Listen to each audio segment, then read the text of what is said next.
नमस्कार। आज हम आयुर्वेद के एक बहुत ही रोचक और बुनियादी सिद्धांत की गहराई में उतर रहे हैं। रस यानी कि स्वाद। नमस्कार। ये सिर्फ जुबान का जायका नहीं है ना, बिल्कुल बिल्कुल। बल्कि ये तो सेहत का राज भी है। बिल्कुल बिल्कुल, स्वाद से कहीं बढ़कर हैं ये। हमारे पास है आयुर्वेद का एक महत्वपूर्ण ग्रंथ श्रीमद् वाग्भट रचित अष्टांग हृदयम, और हम आज इसके 10वें अध्याय रस भेदी अध्याय को जरा खंगाल रहे हैं। हाँ, और साथ में अरुंदत और हिमाद्री की जो टीकाएं हैं उनसे मिली समझ भी इसमें हम शामिल करेंगे। सही। हमारा मकसद देखिए बहुत सीधा है, इन 6 रसों की कहानी को समझना कि ये कैसे पैदा होते हैं, इनके गुण क्या हैं, शरीर पे क्या असर डालते हैं और इन्हें कैसे बांटा गया है ना। और ये चर्चा बीएमएस छात्रों से लेकर आयुर्वेद में रुचि रखने वाले हर व्यक्ति के लिए है, ऐसा मेरा मानना है। जी बिल्कुल, ये सब के लिए उपयोगी है। तो ग्रंथ की परंपरा का पालन करते हुए, जैसा कि शुरू में कहा गया है, अथातो रसभेदीय अध्यायम यख्यास्यामः इतिहास माहुरात्रेया दयो महर्षियः। हाँ, यानी अब हम रस भेद अध्याय की व्याख्या करेंगे, जैसा कि आत्रेय आदि महर्षियों ने कहा है। तो चलिए स्वाद की इस अनोखी दुनिया की पड़ताल शुरू करते हैं। बिल्कुल। रस जो है वो आयुर्वेद की नींव है। कहा भी गया है, रसनार्थो रसः, मतलब कि जिसे जीभ चख सके वही रस है। अच्छा। और इन सभी रसों का मूल आधार है आप, महाभूत यानी जल। आपो ही रसवत्यः। जल में ही आप कह सकते हैं रस की संभावना छुपी है, पर वो अव्यक्त होती है, प्रकट नहीं। अच्छा, तो मतलब पानी में स्वाद छुपा है पर हमें महसूस नहीं होता। तो फिर ये अलग अलग स्वाद जैसे मीठा, खट्टा, नमकीन, ये सब कैसे बनते हैं फिर? बहुत अच्छा सवाल है। देखिए, जब यही जल तत्व दूसरे 4 महाभूतों पृथ्वी, अग्नि, वायु और आकाश, इनके साथ अलग अलग अनुपात में मिलता है ना, हाँ। तब ये छुपे हुए स्वाद प्रकट होते हैं, मतलब व्यक्त रस बनते हैं। ओह, अच्छा। यही वजह है कि आप देखें, दूध, गन्ना, शहद सब मीठे हैं, पर उनका मीठापन अलग अलग है। हाँ, ये तो है। क्योंकि हर चीज में इन 5 महाभूतों का जो मिश्रण है वो अनोखा होता है। कमाल है। ये तो जैसे प्रकृति की अपनी रेसिपी बुक हो गई। तो वो कौन से खास कॉम्बिनेशन हैं जिनसे ये 6 मूल रस बनते हैं? ग्रंथ का पहला श्लोक शायद इसी पर है। जी हाँ, पहला ही श्लोक है, क्ष्माम्भोग्निक्ष्माम्बुतेजः खवायुगज्ञनिलयः द्वयोल्बणैः क्रमाद्भूतैः मधुरादिरसोद्भवः। ओके, इसका सार क्या है, मतलब आसान शब्दों में? ये श्लोक बताता है कि हर रस 2 महाभूतों की प्रधानता या कहिए उल्बणता से बनता है और इसका एक तय क्रम है। क्रम है? अच्छा। हाँ। क्रम से ही बनते हैं। एक, पहला मधुर, मीठा, ये पृथ्वी और जल, क्ष्मा प्लस अम्भ की प्रधानता से भारीपन और जुड़ाव वाला एहसास देता है ये। 2, दूसरा आम्ल, खट्टा, ये पृथ्वी और अग्नि, क्ष्मा प्लस अग्नि से, इसमें स्थिरता के साथ थोड़ी गर्मी भी है। ठीक है। 3, तीसरा लवण, नमकीन, ये जल और अग्नि, अंबु प्लस तेजह से, ये तरल है पर इसमें ऊष्मा भी है। ओके। 4, चौथा तिक्त, कड़वा, ये आकाश और वायु, ख प्लस वायु से, हल्का और थोड़ा खालीपन लिए हुए।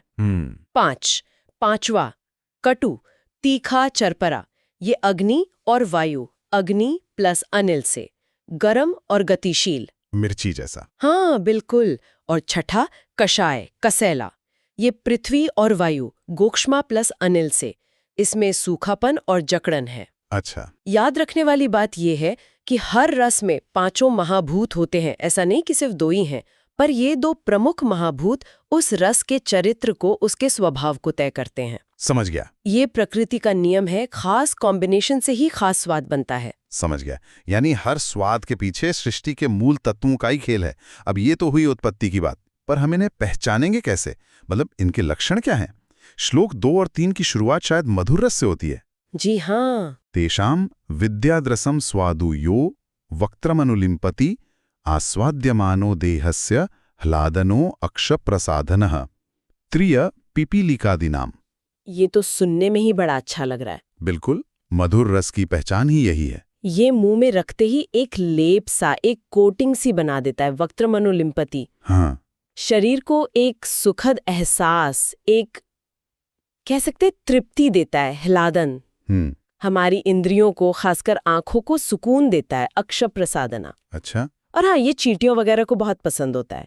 प्रियः पिपीलिकादीनाम। चींटियों को? हाँ, आयुर्वेद में तो इसका नैदानिक महत्व भी बताया गया है। जैसे अगर मूत्र पर चींटियां लगे तो ये मधुमेह का संकेत हो सकता है। अच्छा, ये तो बड़ी व्यवहारिक बात है। और अम्ल रस, श्लोक 3 का अगला हिस्सा कहता है, अम्लः क्षालयते मुखम हर्षणो रोमदंतानाम अक्षिभ्रुव निकोचनः।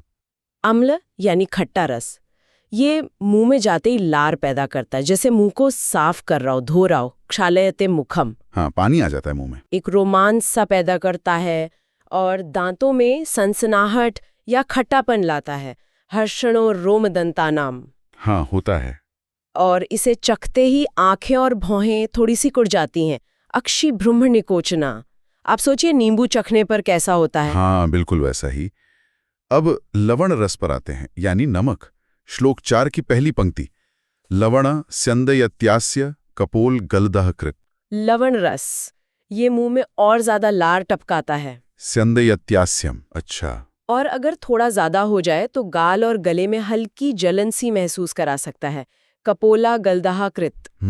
और ये भोजन में रुचि जगाता है। ये भी इसका एक बहुत जाना माना लक्षण है। ठीक है, अब आते हैं कड़वे स्वाद पर। तिक्त रस, श्लोक 4 का बाकी हिस्सा यही है ना? जी तिक्तो विशदयत्यास्यम रसनम प्रतिहंति च। 4 जी, तिक्त यानी कड़वा रस। ये मुंह को साफ करता है। किसी भी तरह की चिपचिपाहट हो तो उसे हटाता है। विशदयति आस्यम। अच्छा। और इसकी एक खास बात यह है कि ये जीभ की जो स्वाद लेने की क्षमता है उसको थोड़ी देर के लिए कम कर देता है। रसनम प्रतिहंति। ओह, जैसे करेला खाने के बाद। हाँ बिल्कुल, जैसे करेला खाने के बाद थोड़ी देर तक दूसरे स्वाद फीके फीके से लगते हैं। हाँ, ये तो अनुभव किया है। अब कटु रस यानी तीखा, श्लोक 5 में लिखा है, उद्वेजयति जिह्वाग्रम कुर्वंच चिमिचिमाम कटुः श्रावयत्य अक्षिनासास्य कपोलो दहेति वच। कटु रस ये जीभ के अगले हिस्से में एक बेचैनी या तेजी सी पैदा करता है। उद्वेजयति जिह्वाग्रम, एक चिमचिमाहट या जलन सी महसूस होती है। चिमचिमाम, हाँ। आंख, नाक और मुंह से पानी बहने लगता है। श्रावयति, हाँ, होता है। और गालों में भी जलन का एहसास होता है। दहतीव, मिर्ची याद आ गई होगी आपको। बिल्कुल याद आ गई। और आखिर में कषाय रस, कसैला स्वाद, श्लोक 6 का पहला भाग, कषायो जड़य्यज्जीवाम कंठस्त्रोतो भी बंधकृत। हाँ, कषाय रस ये जीभ को मानो जड़ या सुन्न सा कर देता है। जड़य्यत जीवाम। अच्छा। और गले में खिंचाव या रुकावट का एहसास कराता है। कंठ सूत्रों विबंधकृत, जैसे कच्चा केला या आंवला खाने पर होता है ना। हाँ हाँ, बिल्कुल, गले में कुछ अटकता सा लगता है। वही। तो ये हुई इन 6 रसों की पहचान, उनकी प्रकृति। ये जानना तो बहुत जरूरी है, क्योंकि आयुर्वेद में सिर्फ स्वाद नहीं, बल्कि स्वाद के ये जो सूक्ष्म लक्षण हैं, ये भी रोग और स्वास्थ्य को समझने में मदद करते हैं। सही कहा। पर कहानी यही खत्म नहीं होती। अब सवाल ये उठता है कि ये स्वाद पहचानने के बाद शरीर पर करते क्या हैं? इनका असर क्या होता है? बिल्कुल सही सवाल। अब हम रसों के कर्म यानी उनके कार्यों पर आते हैं। ग्रंथ आगे कहता है, रसाना मिति रूपाणी कर्माणी, मतलब ये रसों के रूप यानी लक्षण थे। अब कर्मों की बात करते हैं। चलिए, शुरुआत फिर से मधुर रस से ही करते हैं। श्लोक 7 और 8 इसके गुणों का बहुत अच्छा बखान करते हैं। आजन्म सात्म्यात् कुरुते धातूनां प्रबलम बलम बाल वृद्ध क्षत क्षीण वर्ण केशेन्द्रियोजसाम। 7 प्रशस्तो बृंघाः कंठ्यः स्तन्यसंधान कृत गुरु आयुष्यो जीवनः स्निग्धः पित्तानिल विशापः। 8 वाह, इसमें तो बहुत सारे गुण गिना दिए। इसका सरल मतलब क्या हुआ, थोड़ा समझाएंगी? जरूर। मधुर रस क्योंकि ये जन्म से हमारे लिए अनुकूल होता है ना। आजन्म सात्म्य, हाँ, तो ये शरीर के ऊतकों यानी धातुओं को बहुत मजबूती देता है। प्रबल बल, ये बच्चों के लिए, बूढ़ों के लिए, जिनको चोट लगी हो या कमजोर लोग हों, उनके लिए बहुत अच्छा है। रंग निखारता है, बालों के लिए, इंद्रियों के लिए, और जीवन शक्ति यानी ओजस के लिए बहुत अच्छा है। ये शरीर का पोषण करता है, बृंघण करता है, गले के लिए अच्छा कंठ्या है, माँ का दूध बढ़ाता है, स्तन्य संधानकृत, और टूटी हड्डी वगैरह जोड़ने संधानकृत में भी मदद करता है। अच्छा। हाँ, ये पचने में भारी गुरु जरूर होता है। ये उम्र बढ़ाने वाला, आयुष्य, जीवन देने वाला, जीवन, शरीर में चिकनाई लाने वाला है और पित्त, वात दोष और यहाँ तक कि विष के प्रभाव को भी कम करता है। यानी कुल मिला के मीठा स्वाद, पोषण और बल देने वाला है। लेकिन आजकल तो मीठे से परहेज की बात ज्यादा होती है। क्या ग्रंथ में इसके नुकसान भी बताएं? हाँ, बिल्कुल। आयुर्वेद हमेशा संतुलन की बात करता है। श्लोक 9 इसी बारे में चेतावनी देता है।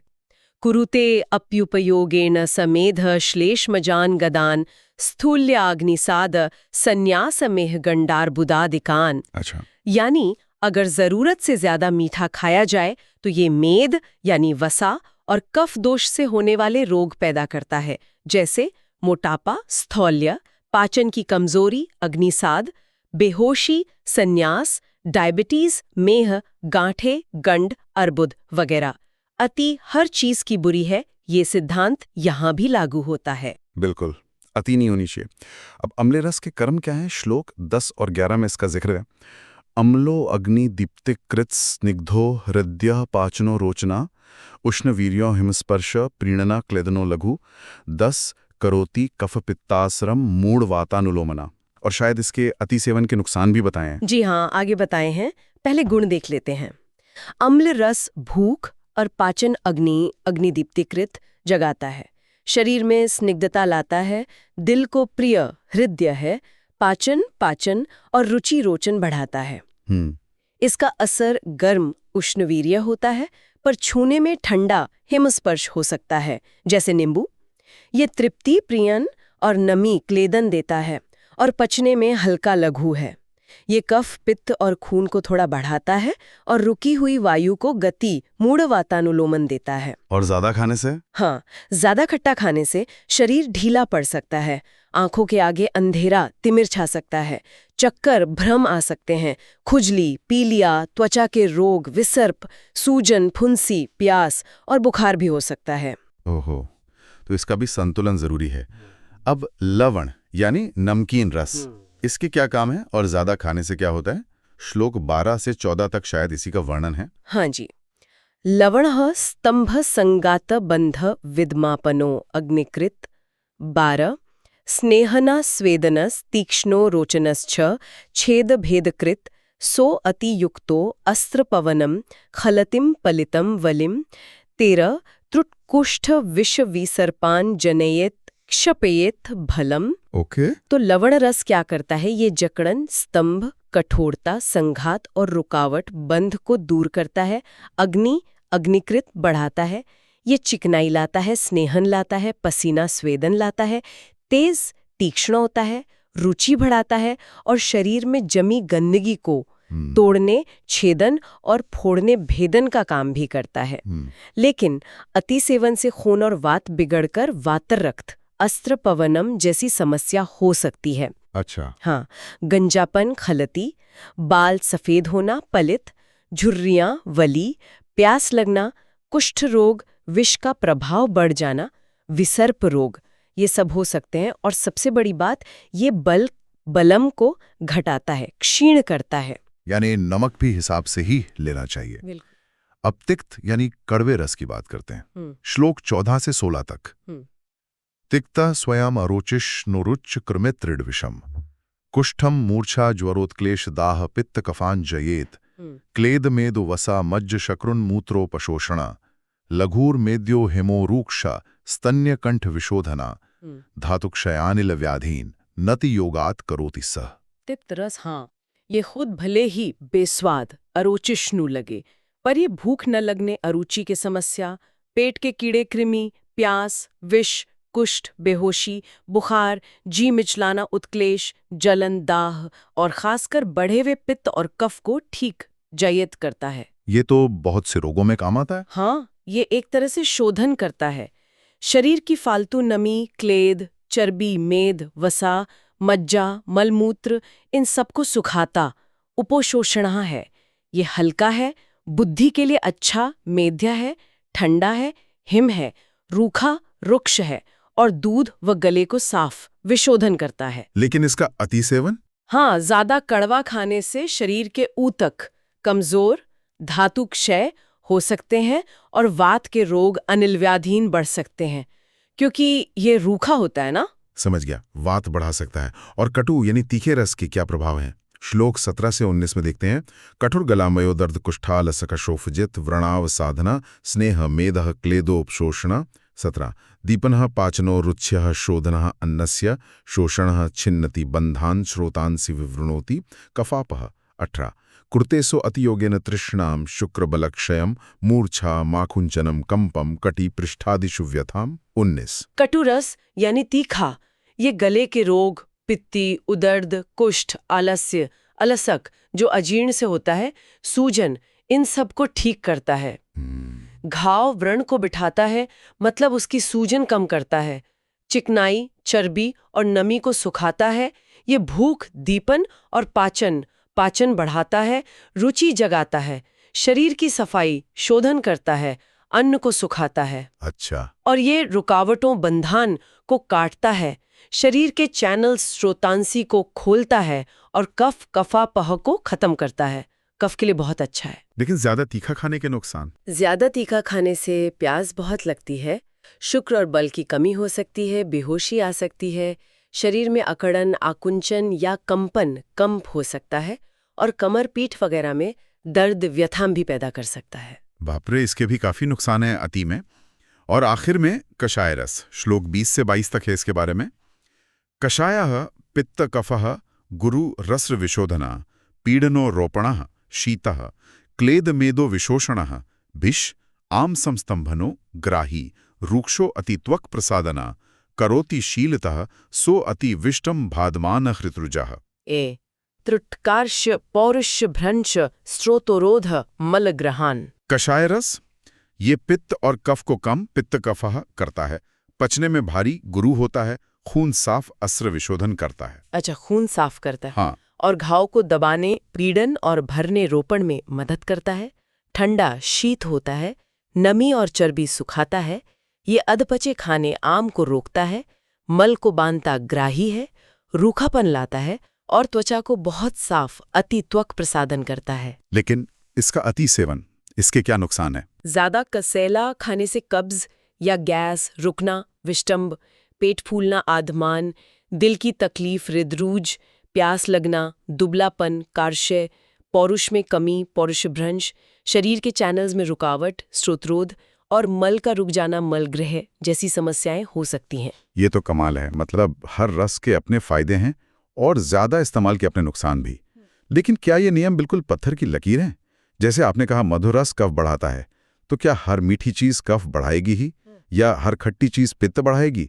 आपने पहले एक शब्द इस्तेमाल किया था, प्रायो। हाँ, बिल्कुल सही पकड़ा आपने। प्रायो यानी आमतौर पर। आयुर्वेद सूक्ष्मताओं का विज्ञान है।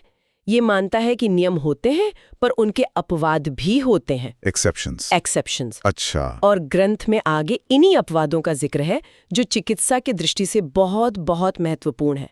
श्लोक 33 कहता है, मधुरम श्लेष्मलम प्रायो जीर्णाच्छाल यवादृते मुद्गात गोधूमतः क्षौद्रात सिताया जांघला मिशात।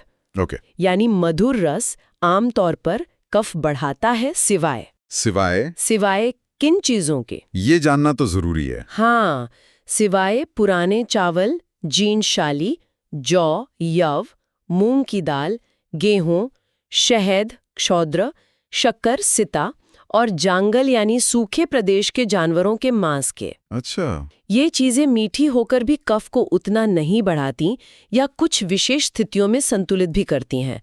शहद तो कफ कम भी करता है। ये तो बहुत काम की जानकारी है।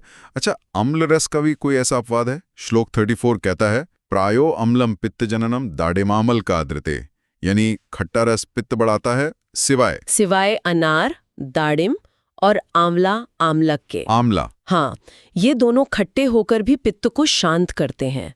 सोचिए आंवला कितना अद्भुत है। इसीलिए आयुर्वेद में इसे इतना ऊंचा दर्जा दिया गया है, रसायन माना गया है। सही बात है। और नमक के बारे में श्लोक 34 का अगला हिस्सा, अपथ्यम लवणम प्रायश्चक्षु अन्यत्र सैंधवात। 34 मतलब नमक आंखों के लिए अच्छा नहीं, सिवाय सेंधा नमक के। सेंधा नमक को आंखों के लिए हितकर माना गया है, बाकी नमक आंखों के लिए अच्छे नहीं माने जाते। ये भी ध्यान रखने वाली बात है। और कड़वे और तीखे रसों के बारे में क्या? श्लोक 35 में लिखा है, तिक्तम कटुच भूयिष्ठम वृश्यम वातकोपनम ऋत्यामृदा पटोलिभ्याम शुंठी कृष्णा रसोनतः। 35।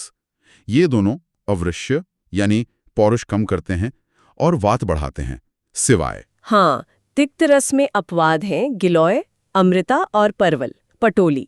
ये कड़वे होकर भी अवृश्य नहीं है और वात नहीं बढ़ाते।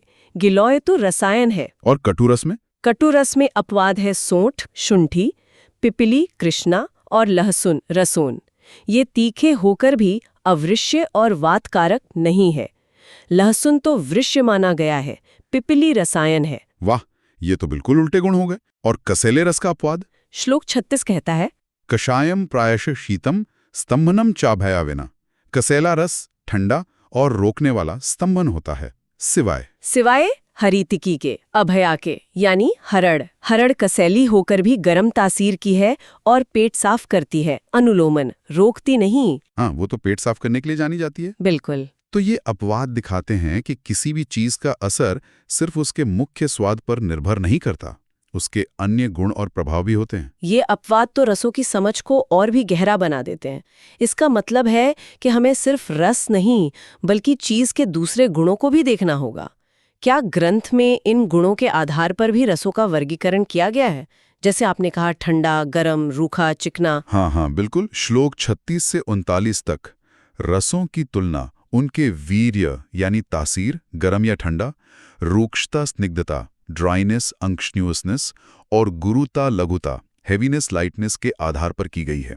ये एक तुलनात्मक वर्गीकरण है, मतलब कौन किससे ज्यादा या कम है। अच्छा। जैसे श्लोक कहता है, रसाह कट्वम लवणा वीर्यणोष्णा यथोत्तरम तिक्तः कषायो मधुरस तद्वदेव च शीतला। अच्छा, तो ये तुलना कैसे की गई है, जरा संक्षेप में बताएंगी? जरूर। वीर्य, तासीर, कटु, अम्ल, लवण, ये उत्तरोत्तर यानी प्रोग्रेसिवली गर्म है, मतलब लवण सबसे गर्म है। ओके। और तिक्त, कषाय, मधुर, ये उत्तरोत्तर ठंडे हैं, यानी मधुर सबसे ठंडा है। फिर रूक्षता और मल पर असर, तिक्त, कटु, कषाय, ये उत्तरोत्तर रूखे हैं और मल को बांधते हैं।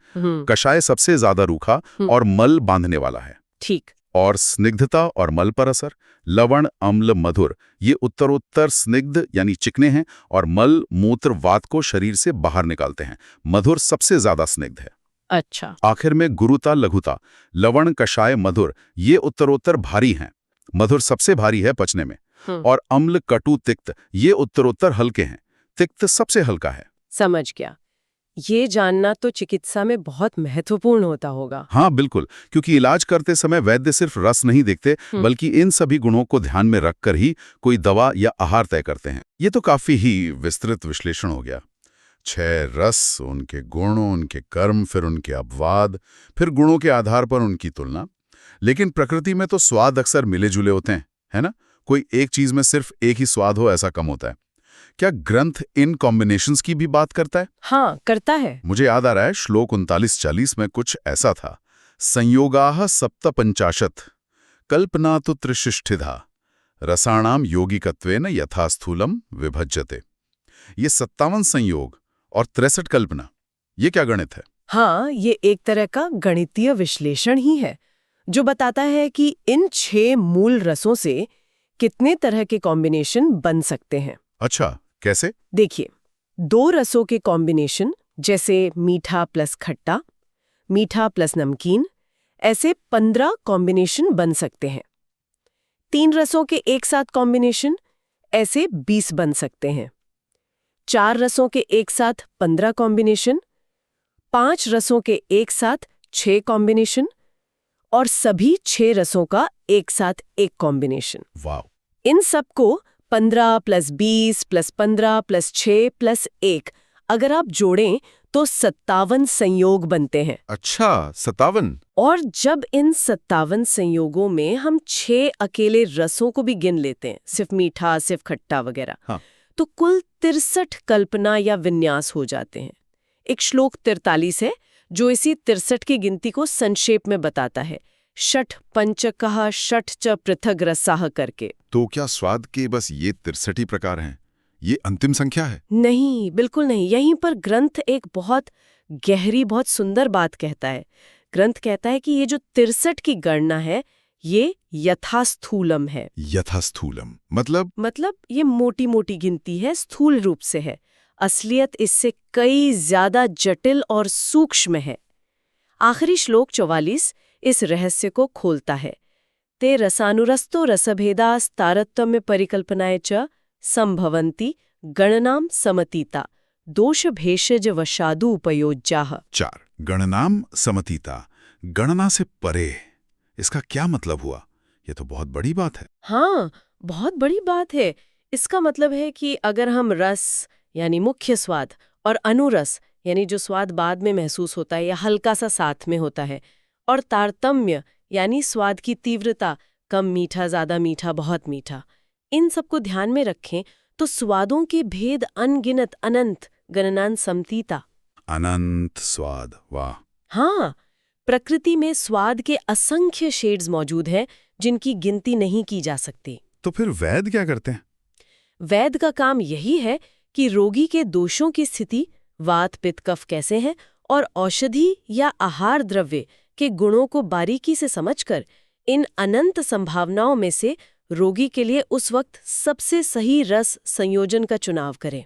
तो आज हमने अष्टांग हृदयम के 10वें अध्याय के जरिए रसों की एक अद्भुत, एक बहुत ही गहरी दुनिया की सैर की, उनकी पंच महाभूतों से उत्पत्ति समझी, उनके लक्षण और कर्मों को जाना, उनके अपवादों को देखा, और ये भी समझा कि कैसे ये 6 मूल रस अनगिनत संयोजनों में प्रकट हो सकते हैं।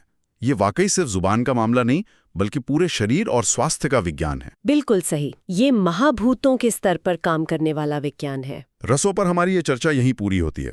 उम्मीद है ये जानकारी हमारे सुनने वालों को रोचक और उपयोगी लगी होगी। मुझे भी यही उम्मीद है। और जाते जाते एक सवाल आपके लिए छोड़ जाते हैं।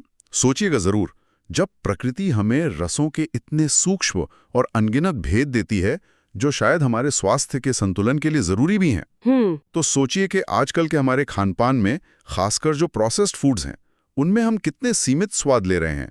ज्यादातर बस मीठा, नमकीन, कभी कभी खट्टा या तीखा। हाँ, कड़वा और कसैला तो लगभग गायब ही हो गए हैं। बिल्कुल। स्वाद के सिमटे हुए दायरे का हमारी सेहत पर क्या असर पड़ रहा होगा, इस पर विचार जरूर कीजिएगा। बहुत महत्वपूर्ण प्रश्न है ये। अगली बार फिर मिलेंगे एक और ज्ञान की गहराई में उतरने के लिए। नमस्कार। नमस्कार।